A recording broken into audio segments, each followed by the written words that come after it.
ವೀಕ್ಷಕರೇ ಎಲ್ರಿಗೂ ನಮಸ್ಕಾರ. ಎಲ್ಲರೂ ಹೇಗಿದ್ದೀರಾ? ಎಲ್ಲರೂ ಚೆನ್ನಾಗಿದ್ದೀರಾ ಅಂತ ಅನ್ಕೊಂತೀನಿ. ನಾನು ಕೂಡ ಚೆನ್ನಾಗಿದ್ದೀನಿ ವೀಕ್ಷಕರೇ. ಇಲ್ಲಿ ನೋಡ್ಬೋದು, ನೀವು ತುಂಬಾ ಜನ ಕೇಳ್ತಾ ಇದ್ದೀರಿ, ಯಾಕೆ ಸರ್ ವಿಡಿಯೋನ ಮಾಡ್ತಾ ಇಲ್ಲ, ಯಾಕಣ್ಣ ವಿಡಿಯೋ ಮಾಡ್ತಾ ಇಲ್ಲ ಅಂತೇಳಿ ನೀವು ತುಂಬಾ ಜನ ಕೇಳ್ತಾ ಇದ್ರಿ. ಹಾಗಾಗಿ ನಾನು ಮತ್ತೆ ವಿಡಿಯೋಗಳನ್ನ ಸ್ಟಾರ್ಟ್ ಮಾಡಿದ್ದೀನಿ ಇವತ್ತಿಂದ. ಯಾರು ಕೂಡ ಬೇಜಾರು ಮಾಡ್ಕೋಬೇಡಿ, ಇವತ್ತಿಂದ ನಾನು ಕೂಡ ವಿಡಿಯೋನ ಮಾಡ್ತಾ ಇದ್ದೀನಿ. ಹಾಗೆ ಮೊದಲಿನ ತರ ನನಗೂ ಕೂಡ ಸಪೋರ್ಟ್ ಮಾಡಿ ವೀಕ್ಷಕರೇ ಅಂತ ಹೇಳ್ತಾ, ನೋಡ್ಬೋದು ಇವತ್ತು ಯಾವ ವಿಡಿಯೋನ ಮಾಡ್ತಾ ಇದ್ದೀನಿ ಅಂತೇಳಿ. ನಿಮ್ಗೋಸ್ಕರ ಅಂದ್ರೆ ನೀವು ಕೇಳ್ತಾ ಇದ್ರಿ, ನಿನ್ನೆ ತುಂಬಾ ಜನ ಕಾಲ್ ಮಾಡಿದ್ರಿ, ಹಾಗಾಗಿ ನಾನು ವಿಡಿಯೋನ ಮಾಡ್ತಾ ಇದ್ದೀನಿ ವೀಕ್ಷಕರೇ. ಯಾಕಂದ್ರೆ ಕಾಲ್ ತುಂಬಾ ಜನದ್ದು ಪಿಕ್ ಮಾಡೋದಕ್ಕೆ ಆಗಿಲ್ಲ, ನಾನು ಒಂದ್ ಸ್ವಲ್ಪ ಬ್ಯುಸಿ ಇರೋದ್ರಿಂದ ಇವತ್ತು ವಿಡಿಯೋ ಮಾಡ್ತಾ ಇದ್ದೀನಿ. ಏನಪ್ಪ ವಿಡಿಯೋ ಅಂತ ಹೇಳಿ ನೋಡೋದಾದ್ರೆ, ಇಲ್ಲಿ ನೋಡೋದು SSC GD ಕರೆಕ್ಷನ್. ಇಲ್ಲಿ SSC ಅಪ್ಲಿಕೇಶನ್ ನ ಯಾವ ತರಹ ಕರೆಕ್ಷನ್ ಮಾಡ್ಕೋಬೇಕು ಅನ್ನೋದನ್ನ ನಾನು ಇವತ್ತು ನಿಮ್ಗೆ ತಿಳಿಸ್ತಾ ಇದ್ದೀನಿ. ಇಲ್ಲಿ ನೋಡಬಹುದು, ನೀವು SSC ಅಪ್ಲಿಕೇಶನ್ ನ ಯಾವ ತರ ಕರೆಕ್ಷನ್ ಮಾಡ್ಕೋಬೇಕು ಅನ್ನೋದನ್ನ ನೋಡೋದಾದ್ರೆ, ನೀವು ಮೊದಲನೇದಾಗಿ SSC ವೆಬ್ಸೈಟ್ ನ ಓಪನ್ ಮಾಡ್ಕೋಬೇಕಾಗತ್ತೆ. ನಾನೀಗ ಮೊದಲನೇದಾಗಿ ಏನ್ ತಿಳಿಸೋದಂದ್ರೆ, ಇಲ್ಲಿ ನಿಮ್ಗೆ SSC ಕರೆಕ್ಷನ್ ನ ಸಂಪೂರ್ಣವಾಗಿ ಸ್ಟೆಪ್ ಬೈ ಸ್ಟೆಪ್ ಯಾವ ತರ ಅಪ್ಲಿಕೇಶನ್ ನ ಹಾಕಬೇಕು ಅನ್ನೋದನ್ನ ನಾನು ಇದರಲ್ಲಿ ತಿಳಿಸ್ಕೊಟ್ಟಿದ್ದೀನಿ ವೀಕ್ಷಕರೇ. ಯಾರು ಕೂಡ ಈ ವಿಡಿಯೋನ ಮಿಸ್ ಮಾಡ್ಕೋಬೇಡಿ, ಯಾಕಂದ್ರೆ ನಿಮ್ಮ ಫ್ರೆಂಡ್ಸಿಗೆ ಕೂಡ ಈ ವಿಡಿಯೋನ ಶೇರ್ ಮಾಡಿ. ಯಾಕಂದ್ರೆ ನೀವು ಈ ವಿಡಿಯೋನ ನೀವು ಎಷ್ಟು ಶೇರ್ ಮಾಡ್ತೀರಾ, ಎಷ್ಟು ಲೈಕ್ ಮಾಡ್ತೀರಾ, ಅದ್ರ ಮೇಲೆ ನಾನು ಮತ್ತೆ ನಿಮ್ಗೂ ಕೂಡ ಒಳ್ಳೆ ಒಳ್ಳೆ ವಿಷಯಗಳನ್ನ ತಿಳಿಸ್ತಾ ಇರ್ತೀನಿ.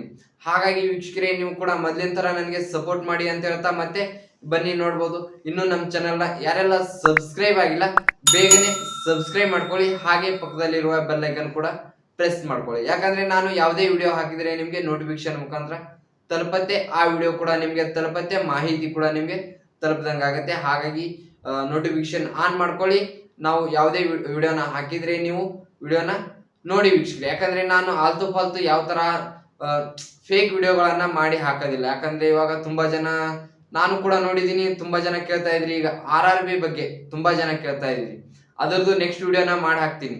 ಯಾಕಂದ್ರೆ RPF ಬಗ್ಗೆನೂ ಕೇಳ್ತಾ ಇದ್ರಿ, ಅದರದ್ದು ನೆಕ್ಸ್ಟ್ ವಿಡಿಯೋ ಹಾಕ್ತೀನಿ. ಯಾಕಂದ್ರೆ ಆ ನೋಟಿಫಿಕೇಶನ್ ಒರಿಜಿನಲ್ ಫೇಕ್ ಯಾವ ತರ ಅಂತೇಳಿ ನಾನು ನಿಮ್ಗೆ ನೆಕ್ಸ್ಟ್ RPF ಬಗ್ಗೆ ವಿಡಿಯೋನ ಮಾಡಿ ಹಾಕ್ತೀನಿ ವೀಕ್ಷಕರೇ. ಹಾಗಾಗಿ ನಮ್ಮ ಚಾನಲ್ನ ಇನ್ನು ಯಾರೆಲ್ಲ ನೀವು ಸಬ್ಸ್ಕ್ರೈಬ್ ಮಾಡ್ಕೊಂಡಿಲ್ಲ ಬೇಗನೆ ಸಬ್ಸ್ಕ್ರೈಬ್ ಮಾಡ್ಕೊಳ್ಳಿ.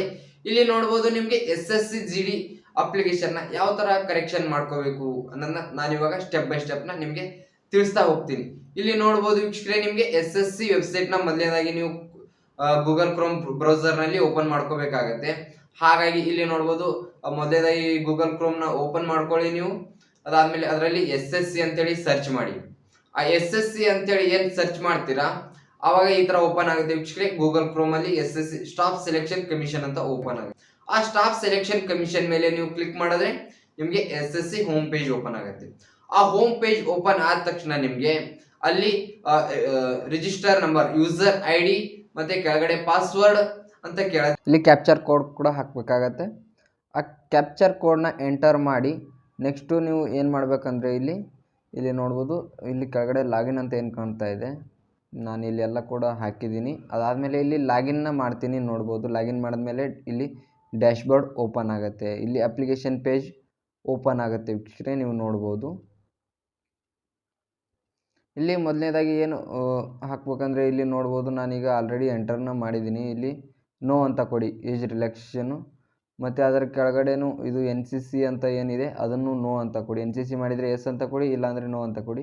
ನೀವು ಎಕ್ಸಾಮ್ ಸೆಂಟರ್ನ ಇಲ್ಲಿ ಚೂಸ್ ಮಾಡ್ಕೋಬೇಕಾಗುತ್ತೆ. ಯಾವುದು ನಿಮ್ಮ ಎಕ್ಸಾಮ್ ಸೆಂಟ್ರ್ ಫಸ್ಟ್ ಪ್ರಿಫರೆನ್ಸ್ ಯಾವುದನ್ನ ಕೊಡ್ತೀರೋ ಅದನ್ನು ಇಲ್ಲಿ ಚೂಸ್ ಮಾಡ್ಕೋಬೇಕಾಗುತ್ತೆ. ಅದಾದಮೇಲೆ ಸೆಕೆಂಡ್ ಪ್ರಿಫರೆನ್ಸ್ ಯಾವುದನ್ನು ಕೊಡ್ತೀರೋ ಅದನ್ನು ಇಲ್ಲಿ ಚೂಸ್ ಮಾಡ್ಕೋಬೇಕಾಗುತ್ತೆ ವೀಕ್ಷಕರೇ. ಇಲ್ಲಿ ಥರ್ಡ್ನು ಕೂಡ ಇಲ್ಲಿ ನೀವು ಚೂಸ್ನ ಮಾಡ್ಕೊಳ್ಳಿ. ಯಾಕಂದರೆ ಈ ಒಂದು ಏನು ಕರೆಕ್ಷನ್ ಮಾಡ್ತಾ ಇದ್ದೀನಪ್ಪ ಅಂದರೆ, ಇಲ್ಲಿ ನೋಡ್ಬೋದು ನೀವು ನೇಮ್ ಚೇಂಜಸ್ ಆಗಿತ್ತು ಸರ್ವರ್ ಪ್ರಾಬ್ಲಮಿಂದ. ಇಲ್ಲಿ ನೀವು ಯಾವ ಲ್ಯಾಂಗ್ವೇಜಲ್ಲಿ ಎಕ್ಸಾಮ್ನ ಬರೀತೀರ ಆ ಲ್ಯಾಂಗ್ವೇಜ್ ಕೂಡ ಇಲ್ಲಿ ನೀವು ಸೆಲೆಕ್ಟ್ ಮಾಡ್ಕೋಬೇಕಾಗುತ್ತೆ. ನೋಡ್ಬೋದು, ಇಲ್ಲಿ ನಾನು ಕನ್ನಡ ಅಂತ ಸೆಲೆಕ್ಟ್ ಮಾಡ್ಕೊಂಡಿದ್ದೀನಿ. ಅದಾದಮೇಲೆ ನಿಮ್ಮ ಡೊಮಿಸಿಯಲ್ ಸ್ಟೇಟ್ ಕೂಡ ಇಲ್ಲಿ ನೀವು ಸೆಲೆಕ್ಟ್ ಮಾಡ್ಕೋಬೇಕಾಗುತ್ತೆ. ಇಲ್ಲಿ ನಾನು ಕರ್ನಾಟಕ ಅಂತ ಸೆಲೆಕ್ಟ್ ಮಾಡ್ಕೊತಾ ಇದ್ದೀನಿ, ನೀವು ಕರ್ನಾಟಕ ಅಂತ ಸೆಲೆಕ್ಟ್ ಮಾಡ್ಕೊಳ್ಳಿ ಕರ್ನಾಟಕದವರಾಗಿದ್ದರೆ. ಇಲ್ಲಿ ಅದಾದಮೇಲೆ ಇಲ್ಲಿ ನಿಮ್ಮ ಡೊಮಿಸಿಯಲ್ ಡಿಸ್ಟಿಕ್, ಅಂದರೆ ನೀವು ಯಾವ ಡಿಸ್ಟಿಕ್ದವರಾಗಿರ್ತೀರ ಆ ಡಿಸ್ಟಿಕ್ನ ಇಲ್ಲಿ ನೀವು ಸೆಲೆಕ್ಟ್ ಮಾಡ್ಕೊಳ್ಳಿ. ಯಾಕಂದರೆ ನೀವು ಇರುವಂಥ ಡಿಸ್ಟಿಕ್ನ ಇಲ್ಲಿ ನೀವು ಸೆಲೆಕ್ಟ್ ಮಾಡ್ಕೊಳ್ಳಿ ವೀಕ್ಷಕರೇ. ನಾನು ವಿಜಯಪುರ ಅಂತ ನಾನು ಇಲ್ಲಿ ಸೆಲೆಕ್ಟ್ ಮಾಡ್ಕೊಂಡಿದ್ದೀನಿ, ಇಲ್ಲಿ ನೋಡ್ಬೋದು. ಮತ್ತು ಕನ್ಫರ್ಮ್ ಅಂತ ಎರಡೆರಡು ಸರಿ ಇದು ಡಿಸ್ಟಿಕ್ಕು, ಪ್ಲೇಸು ಮತ್ತು ಎಕ್ಸಾಮ್ ಸೆಂಟರ್ ಎರಡೆರಡು ಸಲ ಹಾಕಬೇಕಾಗುತ್ತೆ. ಇಲ್ಲಿ ನಾನು ವಿಜಯಪುರ ಅಂತ ಮತ್ತೆ ಹಾಕಿದ್ದೀನಿ. ಇಲ್ಲಿ ಕೆಳಗಡೆ ಅಂತ ಬಂದುಬಿಟ್ಟು ಇಲ್ಲಿ ನಿಮ್ಮ ಪೋಸ್ಟ್ ಯಾವ ಪೋಸ್ಟ್ನ ಅಪ್ಲೈ ಮಾಡ್ತೀರಾ ಆ ಪೋಸ್ಟ್ಗಳನ್ನ ಇಲ್ಲಿ ನೋಡ್ಬೋದು. ಆ ಪೋಸ್ಟ್ ಕೋಡ್ ಕೂಡ ಇಲ್ಲಿ ಮುಂದೆ ಕೊಟ್ಟಿದ್ದಾರೆ ABCD ಅಂತೇಳಿ. ನಿಮಗೆ ಫಸ್ಟ್ ಪ್ರಿಫರೆನ್ಸ್ ಯಾವ ಪೋಸ್ಟ್ನ ಕೊಡ್ತೀರಾ ಅದನ್ನು ಕೂಡ ಇಲ್ಲಿ ನೋಡ್ಬೋದು. ನಾನಿಲ್ಲಿ ಮೊದಲನೇದಾಗಿ BSFನ ಕೊಡ್ತೀನಿ, ಇಲ್ಲಿ ನೋಡ್ಬೋದು A, ಎರಡನೇದಾಗಿ CSF, ಮೂರನೇದಾಗಿ CRPF. ಈ ಥರ ನಾನು ಕಂಟಿನ್ಯೂಯಸ್ ಆಗಿ ನಾನು ಎಲ್ಲವನ್ನು ಪ್ರಿಫರೆನ್ಸ್ನ ಕೊಡ್ತಾ ಇದ್ದೀನಿ ವೀಕ್ಷಕರೇ. ಇಲ್ಲಿ ನೀವು ನೋಡ್ಬೋದು. ಮತ್ತು ಕನ್ಫರ್ಮ್ ಮೇಲ್ಗಡೆ ಯಾವ ಥರ ಹಾಕಿರ್ತೀರ ಕೆಳಗಡೆನೂ ಸೇಮ್ ಅದೇ ಥರನ ನೀವು ಇಲ್ಲಿ ಹಾಕಬೇಕಾಗತ್ತೆ. ಇಲ್ಲಿ ನೋಡ್ಬೋದು ನಾನು ಇಲ್ಲಿ ಸಂಪೂರ್ಣವಾಗಿ ಎಲ್ಲವನ್ನು ಕೂಡ ಎಂಟರ್ನ ಮಾಡಿದ್ದೀನಿ. ಅದಾದಮೇಲೆ ನೀವು ಹೈಯೆಸ್ಟ್ ಕ್ವಾಲಿಫಿಕೇಷನ್ ಏನಾಗಿದೆ, ನಿಮ್ಮದು ಸೆಕೆಂಡ್ PU ಮುಗಿದಿದೆಯಾ ಅಥವಾ 10th ಮುಗಿದಿದೆಯಾ ಅಥವಾ ಡಿಗ್ರಿ ಮುಗಿದಿದೆಯಾ ಅದನ್ನು ಇಲ್ಲಿ ನೀವು ಎಂಟರ್ ಮಾಡಬೇಕಾಗುತ್ತೆ. ನಾನು ಇಲ್ಲಿ PUC ಮುಗಿದಿದೆ ಒಂದು ಸೆಕೆಂಡ್ ಇಯರ್ ಅಂತ ನಾನು ಹಾಕಿದ್ದೀನಿ. ಆದಮೇಲೆ ಇಲ್ಲಿ ಕೆಳಗಡೆ ಬಂದುಬಿಟ್ಟು 10th ಸ್ಟ್ಯಾಂಡರ್ಡ್ ಅಂತ ನೀವು ಸೆಲೆಕ್ಟ್ ಮಾಡ್ಕೋಬೇಕಾಗುತ್ತೆ. ಅದಾದಮೇಲೆ ಇಲ್ಲಿ ಕೆಳಗಡೆ ಬಂದುಬಿಟ್ಟು ಇಲ್ಲಿ ನೋಡ್ಬೋದು ಇಲ್ಲಿ ಪಾಸ್ ಅಂತ ನೀವು ಹಾಕಬೇಕಾಗುತ್ತೆ. ಇಲ್ಲಿ ನೋಡ್ಬೋದು ಅಪೇರಿಂಗ್ ಪಾಸ್ ಇದೆ, ಪಾಸ್ಡ್ ಅಂತ ಹಾಕಬೇಕಾಗುತ್ತೆ. ಅದಾದಮೇಲೆ ಇಲ್ಲಿ ನೀವು ನಿಮ್ಮ ಪರ್ಸೆಂಟೇಜ್ ಅಂತ ಏನು ಕಾಣುತ್ತೆ ಇಲ್ಲಿ ಪರ್ಸೆಂಟೇಜ್ ಮೇಲೆ ನಿಮ್ಮ 10th ನೀವು ಏನು ಪರ್ಸೆಂಟೇಜ್ ತೊಗೊಂಡಿದ್ರಿ ಆ ಪರ್ಸೆಂಟೇಜ್ನ ನೀವು ಇಲ್ಲಿ ಎಂಟರ್ ಮಾಡಬೇಕಾಗುತ್ತೆ ವೀಕ್ಷಕರೇ. ಇಲ್ಲಿ ನೋಡ್ಬೋದು. ಅದಾದಮೇಲೆ ಅದ್ರ ಕೆಳಗಡೆ ನೋ ಅಂತ ಕೊಡಿ. ಇಲ್ಲಿ ನಿಮ್ಮ ಫೋಟೋ ಮತ್ತು ಸಿಗ್ನೇಚರ್ನ ಅಪ್ಲೋಡ್ ಮಾಡಬೇಕಾಗುತ್ತೆ ವೀಕ್ಷಕರೇ. ಇಲ್ಲಿ ಏನಿಲ್ಲ ಅಪ್ಲಿಕೇಶನ್ ಹಾಕೋದ್ರಲ್ಲಿ ಜಾಸ್ತಿ ನಾನು ಸಂಪೂರ್ಣವಾಗಿ ತಿಳಿಸಿದ್ದೀನಿ. ನೀವು ಅದೇ ತರಹನ ನೀವು ಇದನ್ನು ಮಾಡಿ, ಯಾಕಂದರೆ ಯಾರು ಕೂಡ ಈ ವಿಡಿಯೋನ ಸ್ಕಿಪ್ ಮಾಡಬೇಡಿ, ನಿಮಗೂ ಕೂಡ ಅರ್ಥ ಆಗಲಿ. ಅದಾದಮೇಲೆ ಇಲ್ಲಿ ಕೆಳಗಡೆ ನೋಡ್ಬೋದು ಇಲ್ಲಿ ಫೋಟೋ ಕೆಳಗಡೆ ಡೇಟ್ ಇರಲಿ, ಫೋಟೋ ಮತ್ತು ಸಿಗ್ನೇಚರ್ನ ಅಪ್ಲೋಡ್ ಮಾಡಿದ್ಮೇಲೆ ಇಲ್ಲಿ ಕೆಳಗಡೆ ಎಸ್ ಅಂತ ಕೊಡಿ. ಯಾಕಂದರೆ ಲಾಸ್ಟ್ 3 months ಫೋಟೋ ಮಾತ್ರ ಕೇಳುತ್ತೆ, ಅಲ್ಲಿ ಎಸ್ ಅಂತ ಕೊಡಿ. ಇಲ್ಲಿ ಐ ಅಗ್ರಿ ಅಂತ ಕೊಟ್ಟು ಇಲ್ಲಿ ನೀವು ಕ್ಯಾಪ್ಚರ್ ಕೋಡ್ನ ಇಲ್ಲಿ ನೀವು ಎಂಟರ್ನ ಮಾಡಬೇಕಾಗುತ್ತೆ ವೀಕ್ಷಕರೇ. ಇಲ್ಲಿ ನೋಡ್ಬೋದು ನಾನು ಕ್ಯಾಪ್ಚರ್ ಕೋಡ್ನ ಕೂಡ ಇಲ್ಲಿ ಎಂಟರ್ನ ಮಾಡಿದ್ದೀನಿ. ನೀವು ಇನ್ನೊಂದು ಸಲ ಬೇಕಾದರೂ ನೀವು ಏನೇನು ಹಾಕಿದ್ದೀರಿ ಅಂತೇಳಿ ಕೂಡ ಇಲ್ಲಿ ಇನ್ನೊಂದು ಸಲ ಕ್ರಾಸ್ ಚೆಕ್ನ ಮಾಡ್ಕೋಬೋದು. ಇಲ್ಲಿ ನೋಡ್ಬೋದು ಇವೊಂದು ಏನು ಮಿಸ್ಟೇಕ್ ಆಗಿತ್ತಪ್ಪ ಅಂದರೆ ನೇಮ್ ಮಿಸ್ಟೇಕ್ ಆಗಿತ್ತು. ಸರ್ವರ್ ಪ್ರಾಬ್ಲಮಿಂದ ನೇಮ್ ಚೇಂಜಸ್ ಆಗಿತ್ತು, ಹಾಗಾಗಿ ಅಪ್ಲೈನ ಮಾಡ್ತಾ ಇದ್ದೀವಿ. ಈಗ ಅಪ್ಲೈ ಚಾನ್ಸಸ್ ಕೊಟ್ಟಿದ್ದಾರಲ್ಲ, ಹಾಗಾಗಿ ಅಪ್ಲೈನ ಮಾಡ್ತಾ ಇದ್ದೀವಿ. ಇಲ್ಲಿ ನೋಡ್ಬೋದು ಪ್ರಿವ್ಯೂ ಮೇಲೆ ಕೊಟ್ಟರೆ ಈ ಥರ ಪ್ರಿವ್ಯೂ ಬರುತ್ತೆ. ಇಲ್ಲಿ ನೀವು ಪ್ರತಿಯೊಂದನ್ನು ನಿಮ್ಮ ಡೀಟೇಲ್ಸ್ನ ಕ್ರಾಸ್ ಚೆಕ್ ಮಾಡಬೇಕಾಗುತ್ತೆ. ಮಾಡಿಬಿಟ್ಟು ನೀವು ಕೆಳಗಡೆ ಸಬ್ಮಿಟ್ ಅಂತ ಬರುತ್ತೆ. ಇಲ್ಲಿ ನಾನು ಅದನ್ನು ಕೂಡ ಇಲ್ಲಿ ತೋರಿಸ್ತೀನಿ ನಿಮಗೆ. ನೋಡ್ಬೋದು ಇಲ್ಲಿ ಕ್ರಾಸ್ ಚೆಕ್ ಮಾಡೋದಕ್ಕೆ ಪ್ರತಿಯೊಂದು ಡೀಟೇಲ್ಸ್ ಇಲ್ಲಿ ಇರುತ್ತೆ ವೀಕ್ಷಕರೇ. ಹಾಗಾಗಿ ಸರ್ವರ್ ಪ್ರಾಬ್ಲಮಿಂದ ಕೆಲವೊಂದು ಸಲ ಏನಾದರೂ ಮಿಸ್ಟೇಕ್ ಆಗಿರ್ತವೆ, ಅದನ್ನು ನೀವು ಸರಿ ಮಾಡ್ಕೋಬೇಕಾಗುತ್ತೆ. ಹಾಗಾಗಿ ಮತ್ತೆ ಅಪ್ಲೈನ ಇಲ್ಲಿ ಸಬ್ಮಿಟ್ ಮೇಲೆ ಕೊಟ್ಟರೆ ಇಲ್ಲಿ ಓಕೆ ಅಂತ ಕೊಟ್ಟು ಇಲ್ಲಿ ನೋಡೋದು ಸಬ್ಮಿಟ್ ಆಯಿತು ವೀಕ್ಷಕರೇ. ಇದಾದಮೇಲೆ ಈಗ ಎಸ್ ಅಂತ ಕೊಟ್ಟರೆ ಇಲ್ಲಿ ನೆಕ್ಸ್ಟು ಇಲ್ಲಿ ನೀವು ಅಮೌಂಟ್ನ ಪೇ ಮಾಡಬೇಕಾಗುತ್ತೆ. DD ಇಲ್ಲಿ ನೋಡ್ಬೋದು DD 200 ರೂಪಾಯಿಗಳು ಇರುತ್ತೆ. ಇದಕ್ಕೆ 200 ರೂಪಾಯಿ DD ಇರುತ್ತೆ. ಅದ್ರ ಮೇಲೆ ಆನ್ಲೈನ್ ಅಂತ ಇದು ಸೆಲೆಕ್ಟ್ ಮಾಡಿಕೊಂಡು ಇಲ್ಲಿ ಎಸ್ ಅಂತ ಕೊಡಿ. ಅದಾದಮೇಲೆ ಇಲ್ಲಿ ನೋಡ್ಬೋದು ನೀವು ಇಲ್ಲಿ ನೋಡ್ಬೋದು SBI ನೆಟ್ ಬ್ಯಾಂಕಿಂಗ್ ಮಾಡ್ಬೋದು, ನೆಟ್ ಬ್ಯಾಂಕಿಂಗ್ ಯಾವ್ದು ಬೇರೆ ನೆಟ್ ಬ್ಯಾಂಕಿಂಗು ಮಾಡ್ಬೋದು, ಡೆಬಿಟ್ ಕಾರ್ಡ್ ಮಾಡ್ಬೋದು, ಇಲ್ಲಿ ನೋಡ್ಬೋದು ಕ್ರೆಡಿಟ್ ಕಾರ್ಡ್ ಕೂಡ ಮಾಡ್ಬೋದು, UPI ಇಂದನೂ ಮಾಡ್ಬೋದು. ನಾನಿಲ್ಲಿ ಪೇಮೆಂಟ್ ಮಾಡೋದನ್ನು ನಿಮಗೆ ತೋರಿಸೋದಿಲ್ಲ ವೀಕ್ಷಕ, ಯಾಕಂದರೆ ಇಲ್ಲಿ ಕೆಲವೊಂದನ್ನ ತೋರಿಸೋ ಹಾಗಿಲ್ಲ, ಹಾಗಾಗಿ ನಾನು ಪೇಮೆಂಟ್ ಮಾಡೋದನ್ನ ನಿಮಗೆ ತೋರಿಸೋದಿಲ್ಲ. ಇಲ್ಲಿ ನೋಡ್ಬೋದು ಪೇಮೆಂಟ್ ಮಾಡಿದ್ದೀನಿ, ಸಕ್ಸಸ್ ಆಗಿದೆ. ಇಲ್ಲಿ ನೋಡ್ಬೋದು 200 ರೂಪಾಯಿ ಕಟ್ಟಾಗಿದೆ. ಇಲ್ಲಿ ನೋಡ್ಬೋದು ಸಕ್ಸಸ್ ಅಂತ ಬಂದಿದೆ ವೀಕ್ಷಕರೇ. ಇಲ್ಲಿ ನೋಡ್ಬೋದು ಇಲ್ಲಿ ಗೋ ಟು ಡ್ಯಾಶ್ಬೋರ್ಡ್ ಅಂತ ಕೊಡಿ. ಗೋ ಟು ಡ್ಯಾಶ್ಬೋರ್ಡ್ ಅಂತ ಕೊಟ್ಟರೆ ಇಲ್ಲಿ ನೋಡ್ಬೋದು ಪೇಮೆಂಟ್ ಡಬಲ್ ವೆರಿಫಿಕೇಷನ್ ಅಂತ ಏನಿದೆ, ಇಲ್ಲಿ ಡಬಲ್ ವೆರಿಫಿಕೇಷನ್ನ ಮಾಡ್ಕೊಳ್ಳಿ ವೀಕ್ಷಕರೇ ನೀವು. ಯಾಕಂದರೆ ಇಲ್ಲಿ ಪೇಮೆಂಟ್ ಮಾಡಿದ್ಮೇಲೆ ಡಬಲ್ ವೆರಿಫಿಕೇಷನ್ ಮಾಡ್ಕೊಳ್ಳಿ. ಇಲ್ಲಿ ನೋಡ್ಬೋದು ನಾನು ಕೂಡ ಇಲ್ಲಿ ಪೇಮೆಂಟ್ ಸಕ್ಸಸ್ ಆಗಿದೆಯಾ ಇಲ್ಲ ಅಂತೇಳಿ ಚೆಕ್ನ ಮಾಡಿದ್ದೀನಿ. ಇಲ್ಲಿ ನೋಡ್ಬೋದು ಪೇಮೆಂಟ್ ಸಕ್ಸಸ್ ಆಗಿದೆ. ಇಲ್ಲಿ ಕ್ಯಾನ್ಸಲ್ನ ಮಾಡ್ಕೊಳ್ಳಿ ವೀಕ್ಷಕರೇ. ಇದಾದಮೇಲೆ ನೀವು ಪೇಮೆಂಟ್ ಸ್ಟೇಟಸ್ನ ನೋಡ್ಬೋದು.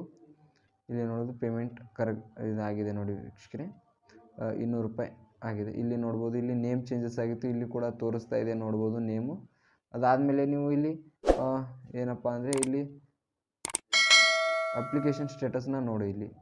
ಇಲ್ಲಿ ಒಂದನೇದು ಏನಿದೆ ಫಸ್ಟ್ ಅಪ್ಲಿಕೇಶನ್ ಹಾಕಿರೋದು ಕ್ಯಾನ್ಸಲ್ ಅಂತ ಬಂದಿದೆ, ಒಂದನೇದು ಅಪ್ಲಿಕೇಶನ್ ನೋಡ್ಬೋದು. ಎರಡನೇದು ಅಪ್ಲಿಕೇಶನ್ ರಿಸೀವ್ಡ್ ನಾಟ್ ವೆರಿಫೈಡ್ ಅಂತ ಇದೆ. ಈ ಥರ ಇದ್ದರೆ ಅಪ್ಲಿಕೇಶನ್ ನೋ ಪ್ರಾಬ್ಲಮ್, ಯಾಕಂದರೆ ಅಪ್ಲಿಕೇಶನ್ ರಿಸೀವ್ ಮಾಡ್ಕೊಂಡಿದ್ದಾರೆ ಅವರು ಇನ್ನೂ ವೆರಿಫೈ ಮಾಡಿರೋದಿಲ್ಲ, ಹಾಗಾಗಿ. ಅದಾದಮೇಲೆ ವೀಕ್ಷಕರೇ ನಿಮಗೆ ಕೊನೆಯದಾಗಿ ನಿಮಗೆ ಪ್ರಿಂಟ್ ಬೇಕಾಗುತ್ತೆ. ಆ ಪ್ರಿಂಟ್ನ ಇಲ್ಲಿ ಪ್ರಿಂಟ್ ಅಂದ ಮೇಲೆ ಕೊಟ್ಟರೆ ಇಲ್ಲಿ ನೋಡ್ಬೋದು ಎರಡನೇದೇನಿದೆ ಅದ್ರ ಮೇಲೆ ಪ್ರಿಂಟ್ ಕೊಟ್ಟರೆ ನಿಮಗೆ ಪ್ರಿಂಟು ಡೌನ್ಲೋಡ್ ಆಗುತ್ತೆ ವೀಕ್ಷಕರೇ. ಇಲ್ಲಿ ನೋಡ್ಬೋದು ನಾನು ಡೌನ್ಲೋಡ್ ಕೂಡ ಇಲ್ಲಿ ಮಾಡಿ ನಿಮಗೆ ತೋರಿಸ್ತಾ ಇದ್ದೀನಿ. ಇಲ್ಲಿ ನೋಡ್ಬೋದು ಇಲ್ಲಿ ಡೌನ್ಲೋಡ್ ಆಗಿದೆ ಅಂತ ಮೇಲೆ ಕ್ಲಿಕ್ ಮಾಡಿದೆ, ಪ್ರಿಂಟ್ ಕೂಡ ಬಂತು.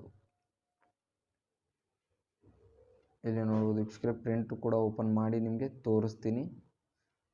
ಇಲ್ಲಿ ಪ್ರಿಂಟ್ ಕೂಡ ನೋಡ್ಬೋದು, ಇಲ್ಲಿ ಪ್ರಿಂಟ್ ಬಂದಿದೆ. ಈ ಒಂದು ನೇಮ್ ಚೇಂಜಸ್ ಆಗಿತ್ತು ವೀಕ್ಷಕರೇ, ಹಾಗಾಗಿ ಇವ್ರದ್ದು ನೇಮ್ನ ನಾನು ಮತ್ತೆ ಕರೆಕ್ಷನ್ನ ಮಾಡಿಕೊಟ್ಟಿದ್ದೀನಿ. ಮೊದಲನೇದಾಗಿ ನೇಮ್ನ ಕರೆಕ್ಟಾಗಿದ್ದರೂ ಕೂಡ ನೇಮ್ ಸರ್ವರ್ ಪ್ರಾಬ್ಲಮಿಂದ ನೇಮ್ ಚೇಂಜಸ್ ಆಗಿತ್ತು, ಹಾಗಾಗಿ ನೇಮ್ನ ಕರೆಕ್ಷನ್ ಮಾಡಿದ್ದೀನಿ ವೀಕ್ಷಕರೇ. ಇಲ್ಲಿ ನೋಡ್ಬೋದು SSCGDಯಲ್ಲಿ ಅಪ್ಲಿಕೇಶನ್ ಸಬ್ಮಿಟ್ ಆಗಿದೆ ವೀಕ್ಷಕರೇ. ಇಲ್ಲಿ ನೋಡ್ಬೋದು ಅಪ್ಲಿಕೇಶನ್ ರಿಸೀವ್ಡ್ ನೋಡ್ಬೋದು.